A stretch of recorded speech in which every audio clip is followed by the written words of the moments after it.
Tuning in to the online broadcast network, AFTERBUZZ TV. Over 20 million weekly downloads in over 150 countries, and your #1 source for after-show entertainment.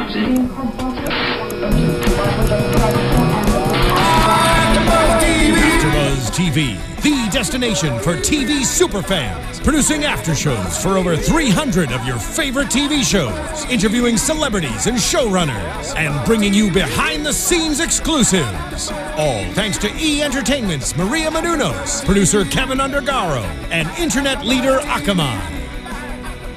Now, let the buzz begin! No, I'm always like this. Uh-oh. Where are we? I don't know, wherever it is, it's deep and it's dark. It's very This serious. is not the This specials. is not the specials. Message to you, Rudy. That's okay. Bates Motel theme? Bates Motel. It's the Bates Motel I theme. like it. Okay. Welcome to the Bates Motel AfterBuzz After Show. This is That's music not- that tells you something's going to happen. This is Something what they is gonna gave me, happen. guys. I'm It's sorry. fine. That's fine. That That's is fine. not what we were expecting. First name, da da da da da da. I'm doing creepy stuff today. Deal with Emma it. in a car with some weed. Come on now. Let's try this again. Welcome to the AfterBuzz After Bates Motel After Show. I'm Joe Braswell, wanna joined be in as Dua''s car. always by my main man Nando Velasquez. Hello, How are you, everybody. sir? I'm good. Good, and also joined by the lovely Du'a Kaissi. How are you, Du'a? I'm Du'a? good. How are you? It looks like you guys called each other to coordinate your wardrobes. We did. You They should- look cute, don't they? They should do. see our Oh, I'll underwear. tell you. And I'm also joined for once in his goddamn life. Oh, that's a little fierce right there. Joe Sanfelippo. Nice to show up today, Joe. Nice to be here with you guys It's good for to see you once in in person. my goddamn I forgot life. what you look like. I forgot your beautiful face. Oh, well, you can look at it all you want. I'm done looking at it. I appreciate Thanks that. for joining us. Episode 3. Yeah, man. This was good. This was a good one. Persuasion. We're getting there. We're getting there towards the. We're seeing the Norman psychosis starting to happen. You know, there was an interview with Carlton Cuse that I saw or read. I think it was actually on the website talking about Norman's journey, like this whole journey that we're taking from season 1 to season 5. 50 episodes, and this is in season 3. This is sort of the turning point, right? So this is the season where we actually see Norman go from the sweet little boy that we know in seasons 1 and 2 to the Norman Bates we know in Psycho. This is the season we're seeing it. He's becoming psycho. And so, really, that's clever. And so we're seeing this, and so episode 3 of this progression, we're starting to see some chinks, some cracks there. We'll talk about later. But that last scene, his complete meltdown, starting with his conversation with Emma, going on to his argument with his mom, and to his final sort of bathtub scene was. We saw it twice, and the second time I saw it was super sad to me. The first time I was freaked out and like, oh my god. Second time I'm sad. I'm rooting and hoping against hope that Norman doesn't turn into Psycho, but I guess he's going to. Anyway, I would say, based on linear storytelling and my limited experience, I don't think we have a choice. I know. Unless they decide to go a completely different way. Alternate universe. This is Carlton Cuse from Lost. Yeah. Alternate universe So you're where saying it's all on the table. Norman becomes a flower salesman. He moves to Seattle. Just taxidermies neighbors' dogs when they're not Exactly.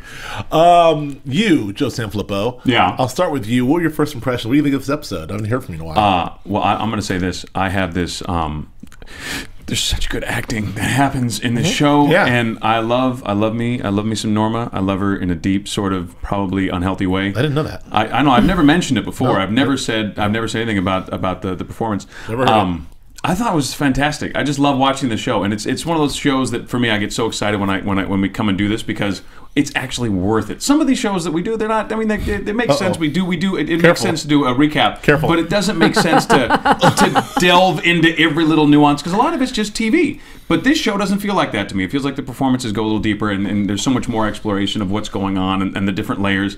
And they killed it. I think Norma and Norman, what they've got going there, and the relationship that they're writing for them, and all the stuff going on in his head, all the stuff in reality, the subtle differences with the way she's playing Norma in his head versus Norma in real life.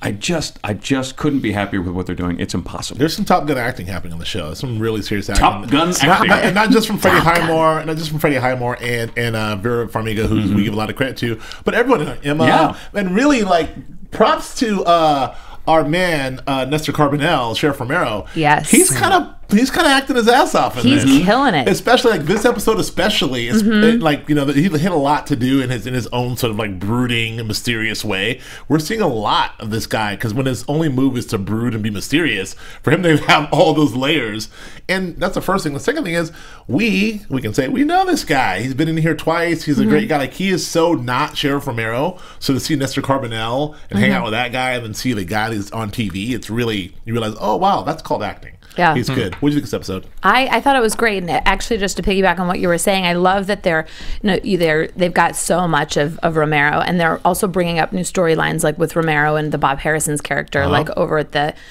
place. What's it called? The Arcanum Club. The Arcanum Club.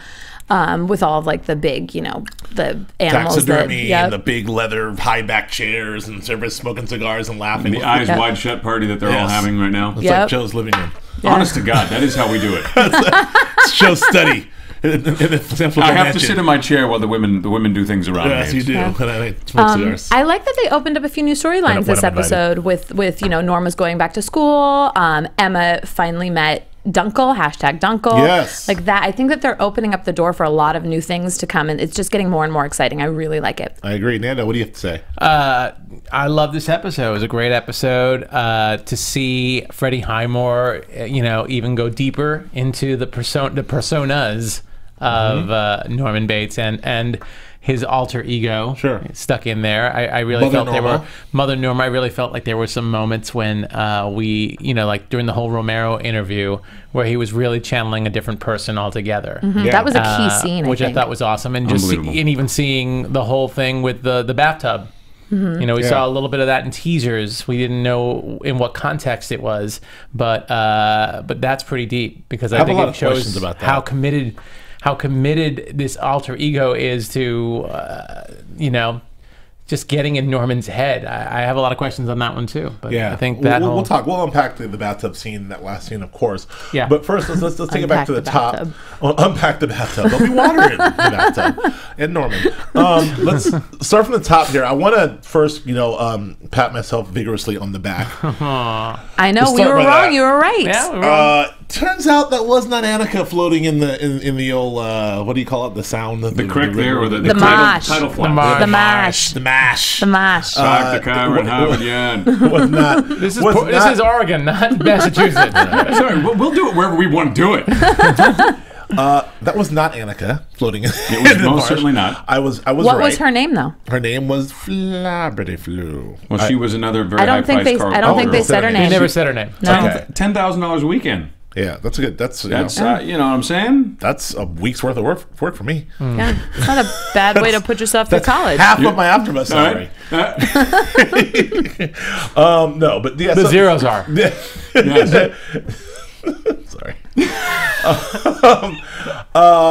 Yeah, it was not her. That was cool. We get to that cool reveal in the morgue with Norma, you know, walking up, and first she's so sure, like, oh, the toenail polish, it's her, you know, and then the reveal when it's clearly not her, but she goes right up to her grill, like nose to nose. Nope, it's not her. How long did it take you to figure that out, Norma? Wouldn't you, if you were directing the episode, wouldn't you absolutely insist that the girl playing the corpse, at some point, wouldn't you just be like, you have to do this? Can't wait for those outtakes. Right, we'll tap you on the toe. You have to do it. I almost feel like I would bet anything though that was sort of a Vera Farmiga choice. It was like, you come in, you look at the body, you do what you're gonna do, and I'm sure it was her. You know, she's like, Norma would get right up in there, and she did. And I thought that was really cool. And the toenail polish thing was kind of funny too. Yeah, they have the same toenail polish. So I mean, maybe that was part of the. It's her toenail polish. Yeah, maybe that's part of the casting. Maybe you have to everyone has to have the same toenail polish if you're coming to the Arcanum Club. Well, I have a theory, and I'll share that with you later. Okay, you've been saying that. I'm excited about my theory, and of course, it's probably wrong. Like all of my predictions are wrong. But this is my theory. I cannot wait to hear this theory. But I will say, I think that bit with Norma coming in, it kind of reminded me of a bit of her amateur detective Norma, the Scooby-Doo Norma, because she's like sneaking in. It's like, oh, it's her, the toenail, like, it's her. And she's like, oh, it's I've cracked the case. Yeah, she's cracked it. And then it wasn't her at all, which is good. And then so she goes home, and You know, maybe threw up on herself a bit because the morgue's gross. Yep. and has that sort of like, you know, very dismissive confrontation with Norman. Well, it's funny that it's all over now. Like, now that she knows that Norman didn't kill this Yes. girl, she could care less about where Annika is. Yeah. And Norman's like, well, what about Annika? She's still, yep, it's over. I've got a school tomorrow. I've got That's a things good to worry point. about. Yeah. Don't worry about it. And like, bam. Back to it's- thinking about myself. yeah, that's exactly right. It's a great point. And I think that this is to be said that like her only reason for really the intense interest in what happened to Annika is the fear that Norman did it. And that's Correct. sort of- Yeah. but that also feeds into like, you know, she's trying to protect Norman, and now that it's done, thank God it's over. But she's back to treating Norman like shit, essentially. Yeah. Like, all right, beat it, kid. It's fine. It's over. You know, I don't know. I mean, Yep. correct? Yeah, correct. All right. So that was the first hint of maybe like a little bit of tension between Norman and Norma. Norman didn't like the way he's you know, he should be so dismissive of it. Like, she's a person, mother, and you know, like she's still out there and all that stuff. And so that was kind of cool. But then there's this weird reveal, which I had no idea. None of us had any idea. She's like, I can't do this now. I've got to get ready for school. I'm like, what, school? Like Norman's going to school. That could be its own show, by the way. That's like its own web series, like Community, like Like, welcome back, Norma. I would watch the crap. I would watch the crap out of that web series. Just Norma, like bumping around community college. Oh, it'd be awesome. Like, anyway, so Norma goes to school, and you know, this is the thing about the show that's great, because it's like there's so much of the show, as intense as the show is, as scary as it can be at times. There's a lot of humor here. There's a lot of humor in Norma. There's a lot of humor in the way Vera plays Norma. And now we got to the point in the show where we as the audience kind of like, we're laughing at her and with her. So the idea of like, I've got to go to school, we're all like, oh, here we go. Yeah. And sure enough, we get there in the semicircle bit. That was just, Oh, you know. that was genius. It was so genius. Yeah, all of it said a lot about, I mean, there's just so many things, the layers that were happening there, the fact that it just gives a perfect picture as to who Norma is and what she's willing and not willing to do, and the supreme irony that it's actually a psychology class, and she's like, just, you know, cards are face up playing poker, like they're all on the table, like, I'm crazy, look at these, psychology, look at these, 4 aces. 4 aces of crazy. 4 aces of crazy. I'm the queen of crazy. And I feel like Nando hates Nando doesn't like crazy. I'm sorry. And I I'm feel sorry. like the way that the teacher actually played that when he was like, oh, you're leaving. And he was like, are you sure you don't need the psychology class? And Yeah. she's like, you know, that bit of disgust in that shot. And then she's Right. gone. Which he kindly apologized for later. He did. And he might have been laying a little bit something down there. What was he laying down? A little psychology rap? Well, one way or the other. A little community college teacher rap? It could go. You could interpret it either way. Either right. he's laying a little something down on the ground, or he's saying, you know, I have a small business where I treat people who are crazy. You seem small crazy. what? Business. Oh, okay. Sorry. Well, I mean, he's a I misheard you. psychiatrist. He called it the secret club of the damaged, where damaged people can identify other damaged people. Pretty much saying, I know your number from here on out if you ever want to talk. And I felt like it was. You're saying he's got a small practice that he's trying to get her to come to and pay money to. I thought that That's he how was. thought it was psychiatrists work. You But I pay thought them it when you was talk to a them. genuine. I thought he was You're genuinely screwed up. trying You to talk help. to them, and hopefully they unscrew you up. Isn't that the idea? I thought he was just coming as a friend. I thought that he was being genuine as well. I didn't think that it was a racket. I thought that he was Saying genuinely. that doesn't make it a racket. If you go to McDonald's, you buy a hamburger. Them selling you the hamburger, it wasn't a racket. Oh, they yeah, sold you a thing. That's how they get you. That's how they get you. The first hamburger's charged too, and then the second hamburger you pay for. No, if you go to see a shrink, you should pay for it. I mean, that's Did you feel like he was being sincere? yes, of course. That doesn't negate the idea that he's trying to make some money. I mean, why wouldn't he? Right. Or he's trying to get it, trying to get in Norma's pants. That's possible that's too. what I thought. I know. With a small business. With this small business. I have a small business. Can I get into your pants? Nando, how Well, did I'm you, how sorry did to you hear that, but yes. How did you read that, Nando? Well, the whole thing's fine. I mean, look, Norma going in, even before she went to the school, she's like, I'm going to be like everybody's mother. I'm so old. You know, she's all Right. obviously very neurotic and nervous about herself. So, of course, the whole thing's brilliant. And just the whole play with the professor, what was his name? James Flanagan. James Flanagan. James Flanagan was the name of the Mr. professor. Flanagan. Mr. Flanagan, taking his seat and barely even moving it. And just, it's like for someone who's really concerned about what other people think, she's just very defiant and doing. Well, it's causing those whatever. moments where she felt that there was no possibility of repercussion. I love that idea. I love that it's a nuance to the character that I don't know if she adds it or if they write that in. Right. Where it's, I will kiss everybody's ass that I have to, and I'll be concerned about the people I have to be concerned about. But these people are students. I don't give a shit what they think. Right. And I will absolutely take a swing at them. It doesn't matter. Right. And I love that because it's just a moment of pettiness because there's so much going on And it's a little extra character stuff. Like Norma will take a shot at someone who has no way to swing back. I love that. Well, I thought he was very earnest. I thought he was super earnest, and he came out. He has a nice little beard and everything else. He's very earnest.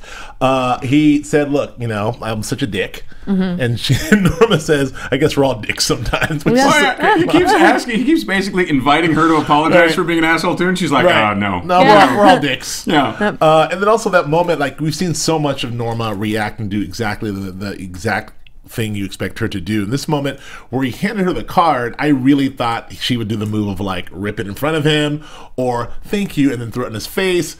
And then I was kind of disappointed. She's like, oh, she just took it. And then, of course, she took it and threw it. I'm like, that's the Norma I know. Yeah. But I feel like she's growing as a character because she went back. Yes. And she picked it up. And I loved that wide shot as he's walking away and you see the damage to the car from where she hit that sign. Yeah. That was a hilarious shot. Again, another, he gives a take to the car like, Yeah. We're all like, yeah, that's Norma. That's her. There's your damage. Yeah. Do you think that she picked the card up on the possibility that he might see that she had not taken the card, or do you think she took it because she might need to talk to him? She doesn't care. She's Norma's all about Norma. So. I thought that she took it. Well, first of all, I don't think that she gives a shit what he thinks about anything because she is very self-centered. But I thought that she took it perhaps either because she's growing as a person or because she thinks that Norman may need help. Right. Which is point. why.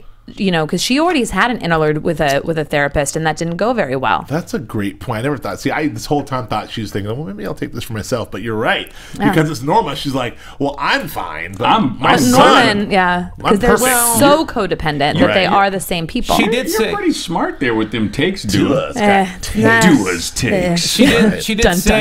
She did say last week, I don't know what to do with you, to Norman in the car. Right. So she was getting exasperated. Well, last week she was convinced that he'd murdered the. But this week she's just getting yelled at and attacked and getting told to go in the kitchen. Right. Yeah, I know where the kitchen is, Mother. Yeah, I know. Oh, that was a great scene, well, pivotal scene. Before we get to that, I do want to mention one more thing they do with the schools, and they did it the last couple seasons too, and I think it's so great. The school becomes the only normal, not only, but one of the moments that they have where they can make the town seem normal, like the community college. The town seems like a normal town. When Norma would be going to high school, it seems like a normal high school. Then you go up in the woods with Dylan and Caleb, and it seems like a creepy, weird place where weird things happen. You go to the hotel, creepy, weird place, weird things happen. Right. But I love when they find. I think they get excited too. Like we can actually put some normal in this. Yeah, this is a real town. White Pine Bay is not a town of freaks. It's some. This is normal people doing normal people stuff, and they can introduce more characters as well. It really opens up those gates. Right. Your use of normal reminds me, like, that's a great drinking game for Bates Motel every time you hear the word normal, because they use normal at least twice an episode. So it's a fun drinking game for watching Bates Motel. Like, every time you hear normal, take a drink, and you'll probably be wasted. I'm still wasted. All right. So the other thing I want to talk about is Romero takes that nice visit to go see our band Kevin Ram, a.k.a. Bob Harris. Bob Harris. A.k.a. Ted from their Canaan Club. Ted Shaw. And that was a great scene. We finally get to see him. Excuse me, not in his chair. We get a sense of his personality. We still don't know what he is or who he is, or shrouded in mystery, or how important he is. But he's in the den of the Arcanum Club, presumably with taxidermy everywhere and high back chairs and leather and all that stuff you expect. There's also a bit of a game. Romero's been waiting there for a little bit. Looks like he's waiting there. Half an hour. Yeah, half an hour, and he's like, "Oh, my assistant must have got that wrong." And of course, that's not true. No, but it shows that he has no respect for him. Like, I have no respect for you because I'm going to be a half an hour late. Well, it's also a bit of a power play too. It's a status thing. Like, you waited for me because I have higher status than you, right? And you didn't remember that for a second, so I wanted to remind you. It's kind of like we waited for Joe to start the show. Exactly. Yeah. Flippo did that to us earlier. Flippo Kevin rammed us earlier. Hoist on your own petard. No, it's like Braswell. It's like hello pot, this is kettle. Oh no! Oh, that's your instant karma. I was so happy with my joke. Joe just spilled his water all over his iPad. And not for anything. That was a solid joke. That was a solid joke right there. You can throw me Joe's T-shirt. He doesn't need it. Thank you.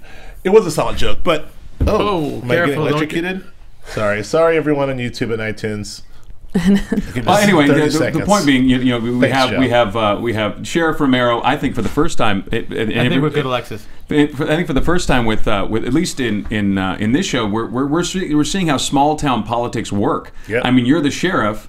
until I say you're not anymore. Right. And we'll find someone to replace your happy ass, and that's it. Do they normally vote for sheriffs? Is that normally the way? That's the thing. Sheriffs and judges. You better believe it. Oh, yeah, and sheriffs so, and judges, and so partisan lines, baby. So with a small town like that, it doesn't take much money to bounce the sheriff out, and you create enough of a problem for the sheriff, and he can go, and it's kind of a. It's that check on a sheriff's power. Otherwise, the sheriff would just be, if he's there for life, forget it. It'd become a fiefdom. Well, So I mean, it's interesting to kind of see that play out. Like, hey, you don't have to be the sheriff. Well, but also sort of the point I was trying to make is like we also get a little more. We get little snippets into not only who this man is. One more time.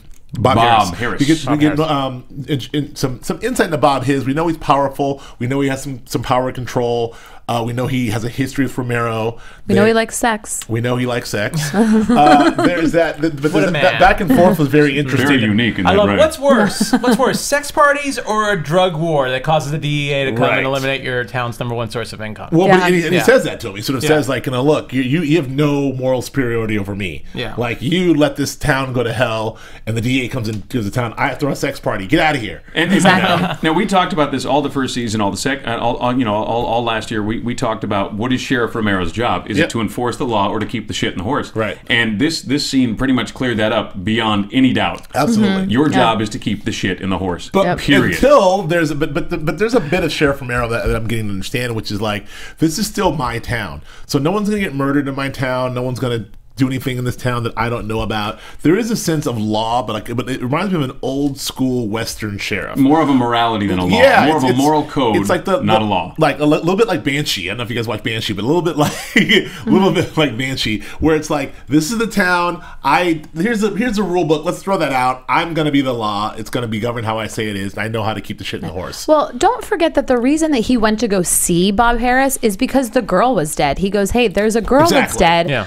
He obviously inferring that it came from the sex party, and he was like, right. And so that is very that I just think is interesting. That's not something that would be odd at all. A girl's dead. I know that she came from your sex party, right. And he's like, don't you talk to me about morals, right? Well, and the other thing is, we've seen this from Romero a lot. We've seen a lot of like, Romero will not be challenged. He's there to do his job, although he is there to keep the shit in the horse, right? But like, he'll get in the guy's face in a second. I'll burn you to the ground. Mm-hmm. Like we've not in my town. Every season we see Romero get in someone's grill and say like, don't F with me, and they shouldn't, because they always lose. Exactly. And this time too, they have that scene where they look directly in each other's eyes and they lean in. There's a big to camera moment with Nestor leaning in, sort of saying like, I'll get to the bottom of this. I'm not going anywhere. Yes, she's not. I loved it. So I don't know. So we'll see. And it's interesting to find out to what extent Kevin Ram, Bob Harris is involved in the town, because it's something about White Pine Bay. There's a lot of powerful, like weird, rich, powerful people in this town, and you feel like. We got rid of the couple in season 1. Yeah. Some more pop up in season 2. Yeah. We get rid of them, and now the town's full. Rid of all the rich, super powerful criminals, and then Bob Harris pops up. Yeah. So, like, how many rich, super powerful rich criminals are there in the small town? Well, do you think that Bob Harris invited Marcus? Because did you guys Marcus? Yes. Absolutely. So he was the reason that Marcus is there. Absolutely. Now running for sheriff, and he walks in and immediately says, I just flashed my badge and I got in here. Security is a risk. Now, is that a direct threat right off the bat, saying, I'm a security risk for you? I think he's just messing with his head. He's just taking a shot at him. He's taking shots at him. As us men say. It's like if you meet somebody who's dating your ex-girlfriend, you look at his car and it looks like crap. You're like, you're nice car. It's a nice car you got there, bud. Yeah. I mean, it's the same thing. It was a pissing contest. A little bit of dick swinging. We wear pants now, so we can't just check. So we have to find other ways to Yes. Why? I'm not sure. It was impressive. I don't know. What you were doing? I meant to do this when I said the thing I said. But it's that's Those of you on iTunes are missing out on all the all the hand motions. It is it's a pissing contest. You're right. It's a whole idea of like, hey man, how you doing, buddy? Oh, nice security you got here. Oh, Murray, if you need help, let me know. Wow, is that sheriff? Is that an 02? I had an 02. I remember those. That's cute. Back in the day. And Romero's like, more than one CD player. Romero's like, this is the last time you'll be in this office. I know. He's like, I'm glad you got to see my office, but it was the last time you've been here. Yeah. And then that very cool thing, the last thing, the pat on the back.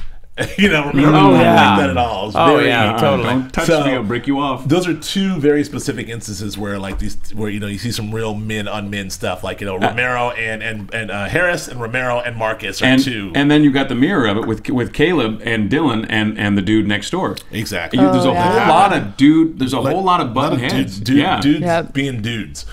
Speaking of Caleb is back really trying to bond with Dylan, and it looks like he's cracking Dylan a little bit. Like he's kind of getting He in bought there. him some cedar. He bought him some cedar. He had to help I've him said out. it for years. You want to make a friend, buy him a whole shit ton of cedar. Buy him some cedar. That's That's how we do it here in Los Angeles. That's how we do it. I got a forklift outside. Joe's going to go home with some cedar. Just like in Hollywood. Like, I brought you some cedar. Yeah, that's how Ron Offerman does it in Parks and Rec. yes, very much so. I bought you some cedar. It's very good cedar. I mentioned this little. I really do like this little like family, the little Gunnar, Dylan, Caleb sort of like woodsy family they got going on there. I mean, Caleb's playing a little Smoke on the Water badly and poorly on the guitar. Like this. So and Dylan's kind of walking around like looking like, hey man, and I like that's another web series I want to see. It's just them out in the woods doing whatever they're doing. Hashtag Dunkle. Exactly. Emma, though, we get a special delivery from a burnout, as Emma calls her. I love Emma so much. I love that they're just jamming all those weed plants in her car, and up she goes. By the way, I just a quick note. That first scene with Emma, dressing all hot and everything. We can't forget that too. I don't know where we're gonna throw that in. Nando's there, still got a sheen. I think he's still sweating. Yeah, there we go. Yeah. Yes. It's cute. Olivia Cook. It's like little Emma, the heart of the show, playing the seductress. Yeah. It's like, So cute. One moment she's a actress, the next moment she's delivery girl with the pot Yeah. in there, and she's just like trying to drive with leaves all over her and everything. Yeah. And Norman's you look nice today. He goes, I thought I changed it up. I don't know. I Oh, didn't this notice. whole thing? Yeah. Oh. No, she's like right now. She's like hot Thelma from Scooby Doo. Like she's on like a hot Thelma kick. It's She's good for her. So she delivers the weed. She realizes that that's the uncle. That's And I love that she played it so well. You can tell on her face exactly what she was thinking. And I think it's so interesting that when Caleb introduces Dylan, he introduces him as his son. Right. But when Dylan introduces Caleb, he introduces him as his uncle. And if they keep doing this, they're going to run into some problems. Yes, exactly. I thought it was interesting that he could go. What's dude's name on the other side of the hill? Creepy cryptic guy. Chick. Yeah. So Chick. when you meet Chick, I mean that doesn't matter. Like Chick's crazy mountain man, doesn't matter what we say to Chick. So I think that was a nice opportunity for Caleb to introduce Dylan as his son. But obviously Emma matters. Emma's in town. If he said that to Emma, shit would blow up quick. It's supposed to be. It's supposed to be a cover. Saying uncle, I think, rather than dunkle or dad. Yeah. But what they don't realize is that Norma's already confessed all this stuff to Emma previously. Right, exactly. Yeah. And Emma does bring up to Dylan, she was like, does Norma know that he's in town because I know they don't get along? And Dylan says, please don't say anything. Now, we know how good that Emma is at keeping secrets. I was going to mention, like, Emma once again is put in this compromising position of like, where Emma, don't tell anything. She's like, I promise. Until something happens. And and I don't promise anymore. Yeah. I think that Emma will end up telling Norman, probably. I'm guessing. You detect any kind of weird? Am I just reading into this? Any kind of weird sort of like, I don't want to say flirtation. Yeah, but you were right. Between Dylan and Emma, or was Dylan kind of looking at her like, oh, Emma? No, there was brought the weed plants up. Well, there was a little something going on, and shades of what's her name of Bradley. Yeah. Hopefully not. Well, it's three men in the woods. Like you seclude three men in a wood for a certain amount of time. A woman comes along, and shit's bound to happen. And not for anything, Dylan's got that thing. I mean, women, you only have so much cedar there. I mean, and it's just not for that. Yeah. I mean, the splinters alone will kill you. All right. That's no more jokes. Men alone with cedar. Cedar, I barely know her. That was really good. That's terrible. All right, so seriously, but I thought there was a little something. Right. Okay. Well, we'll see if that plays out. Don't write me. You said it. I agreed with you. You're welcome. I'm asking. So back to we talked about the two previous Romero confrontations. There was actually a third Romero dude on dude confrontation. He comes to the house to pay Norman a visit to sort of further his investigation, and he opens the door, and Norma's very much like, "Oh, Alex, we're cooking dinner. Good to see you." He's like, "I'm sorry, it's just a business. It's not a social call." I wonder how many times Romero has knocked on that door. Like, far too many. Far too many. And so he goes inside, and and Norman comes and is like, no, I've got this. I can answer the questions. And Norma's being a normal, protective self. And God love her. She's trying to protect her son, but we see this new, like, Norman. Norman bossed up. Like, he was really, like, his chest was out. And he's like, I got this, mother. He was angry, and we don't find this out until later because he heard what Romero was saying to Norma, the fact that you're the one that told me that the last person to be seen with Annika was Norman. And I think that pissed him off so much that he's like, I'm gonna be a man. You go. I know where the kitchen is. If I need you, I'll summon you. Go make dinner. It's that weird, take off your shoes while you're at it. Yeah. It's that crazy line between mother, girlfriend, because their relationship is so mushy. Yes. I mean, it is mushy. I mean, it is. It's such a, a blurry thing. Number one, who talks to their girlfriend that way, except any young kid who's trying something out. And, I'm going to say, like, well, this is how guys do. Yeah, do it. Get out of here. Something tells me you tried it out once. Yeah, are you referring to Norma as Norman's girlfriend? I'm saying the line between the two of them is mushy. And, it's the dynamic. And their dynamic in that scene, I think, was intentionally mushy and bizarre because, number one, you don't speak to your girlfriend that way, like I said, unless you're a young kid trying it out or an idiot. And then the other thing is... That's not how you speak to Ehrin? Wouldn't that be hilarious? He'd be sleeping on your couch. Exactly. And one time, that's it. Visiting you. Right? I know too. I have to sleep on your couch now. Here lies Joe Sanfelippo. Right? Joe, how'd you get that black eye? I won't talk about it. Shh. But so there's that mushy line that they were living, and you would never talk to your mother that way. Who would even consider talking to their mom that way? So I think it's not just that Norman's kind of manning up, and it's this manning up within the bizarre confines of his relationship with mom, which is inherently incestuous and not it's just that. So it made such a layered scene. I loved Norman's sort of body language on the couch. Pimping it up. My man had his arm up. Oh, legs were crossed. He was leaned back. What do you want to talk about? He was like, Annika, yeah. And of course the great line of like, well, she said she's going to a party. I didn't think she was a magician. Yeah. Am I right? Am I right, Romero? I really think up top, Romero. Yeah. They should have had some cigars. That should have been the scene in the Arcanum Club. Yeah. A couple cigars and just hanging around and going, hey. Yeah. I really feel that Norman was challenging Mother Norma at that moment. Just the way. That's a really good point. I Yeah, really felt because like shortly after that, she comes out. Yeah, I really feel like that's what he was channeling at that moment. It was Mother Norma doing all those lies or trying to do that ruse because it was oddly like it seemed like it should be like with champagne and or martini glasses and cigars, but at the same time it seemed really awkward for him. But he was playing it 100%. Well, and also his hand gestures. If you notice, it's like his hand gestures almost start becoming a little bit feminine, as well. Yes, the DNA dance. You know what I like? One of the other things I liked about the scene is watching Nestor, because that had to be a discussion too, because you could go about that a number of different ways. If you're a sheriff and you're a grown man, right? You're in your mid to late 40s. You've been running this town for a long time. You've seen. Slow down. Is he in his mid to late 40s? Mid to late 40s. I have no idea, maybe early. I have no idea how old Nestor is. I'm saying the character. That's Joe Sanfelippo, Nestor. I'm presuming. Anyway, at any rate, so you've been around a long time. You've seen all kinds of big shots come and go. And here's this 18-year-old kid who's deciding to play this way. And I would imagine you, as an actor or as the sheriff, whatever, however you want to view it, you could play it like you could laugh at him. Like, this is hilarious. But he didn't choose to do that. He took him seriously, and he played the game with him. But he did kind of challenge him. There was a moment, because like I said, it's one of these, it's our third version of the guy and guy thing, like, the guy. It's a very different show. That's a different web series. But what happened, so Norman's bossed up, and Norman's got his arm up, and he's got a thing going out, and then Romero kind of flips to him. He's like, okay, Norman. He's like, women trust you, don't they? They trust you. He's like, well, yeah, because Blair Watson trusted you. Like, right? Like, come on, Norman. And he's like, well, I'm close to women. I like women. And so it's kind of that was Romero trying to get something out of him. The way he delivered that line and looked at him like, Blair Watson trusted you. And Norman didn't blink. He rolled with it and just started with him a little bit. Another thing that Norman kind of shook him, which I almost played for laughs, when, have you seen this girl? And he kind of goes, no. Nope, never saw her. That's a really interesting.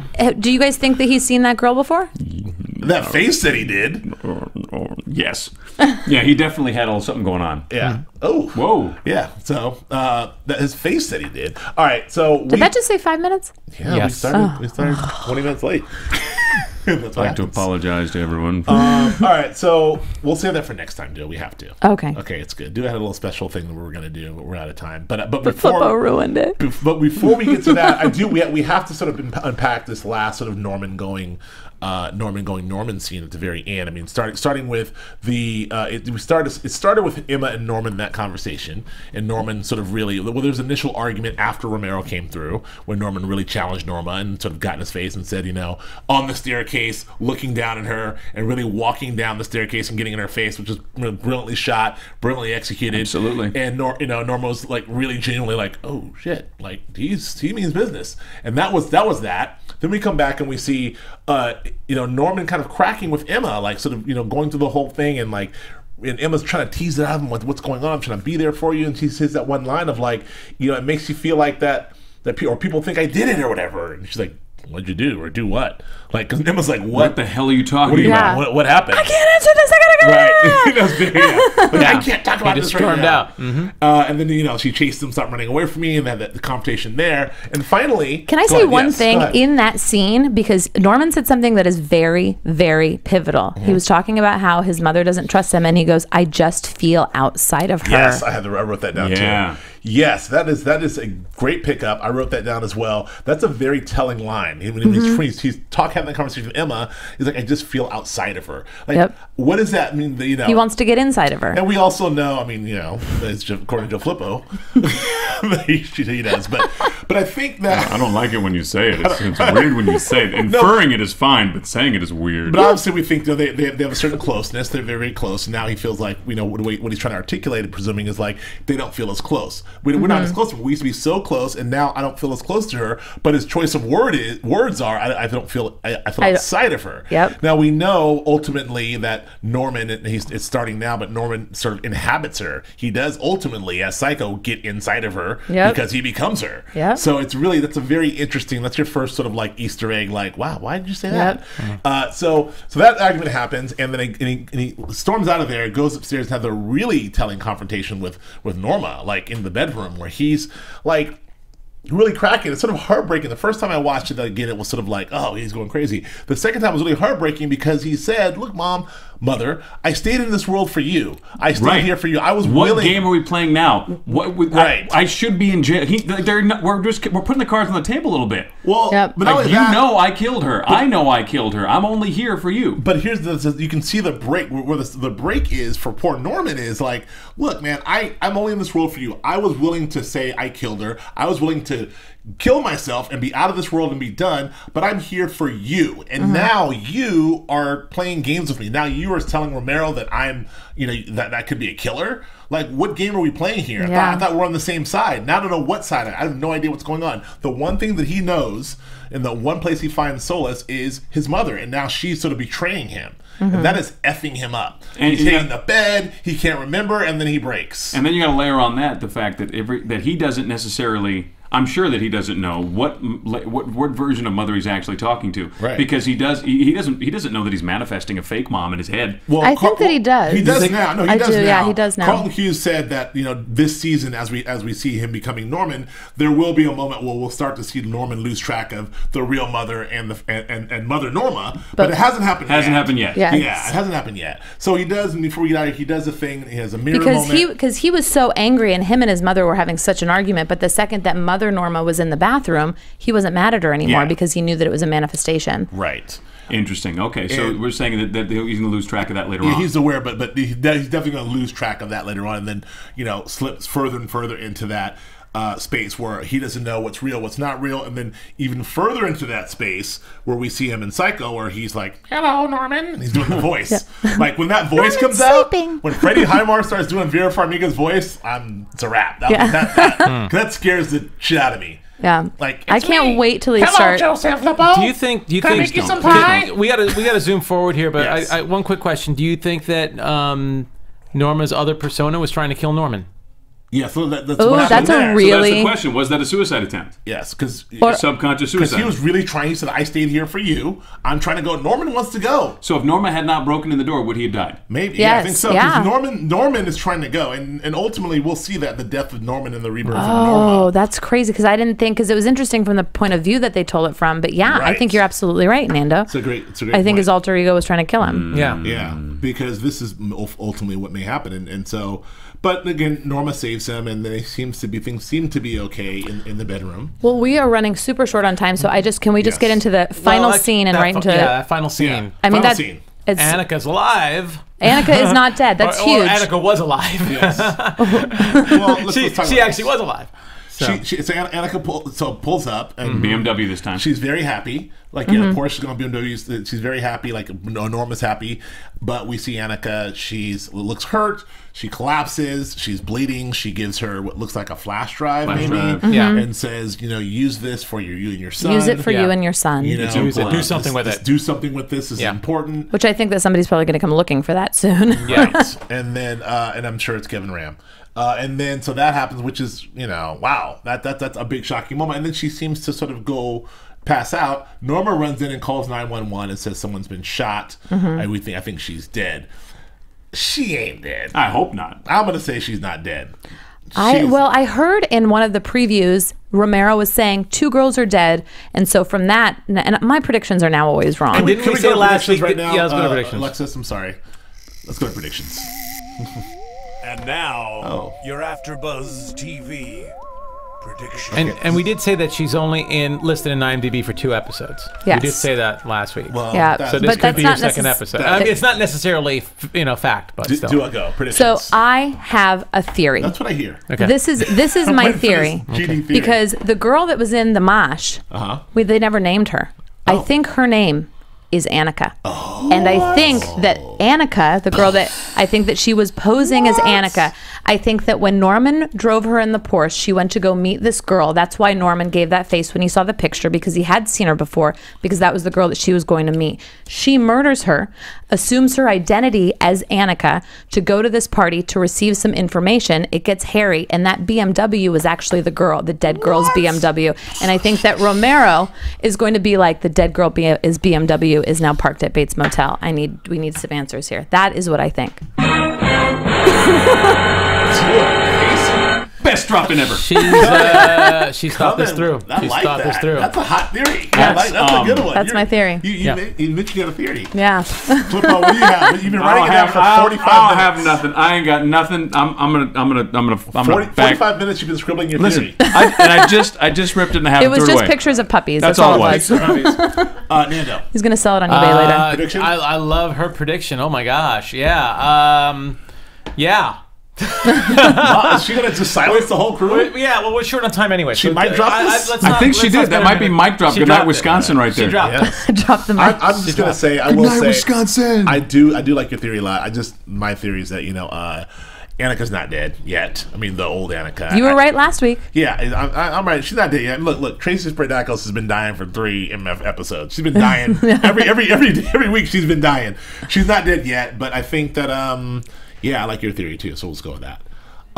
That's it. What an action-packed episode. So good. Yeah. So Yeah. we've got more. We're counting down to episode 5 that Mr. Carbonell directed. Hopefully we'll get him in there. But episode 4, we'll watch that next week, and that should be very revealing as well. And then episode 7, we find out everything about my future boyflippo Romero. Yes. He's coming back, Yeah. Oh, I I'll know. play We'll this get clip. him back. We'll get him Oh, back. I know. I'll Get play him this back. clip. He's married, Yeah. Flippo, where can we find you? Dua's been experimenting with various things to put in his drink. Yes. Nestor doesn't need a ride home. I got it. Why am I creepy all of a sudden? I'm sorry.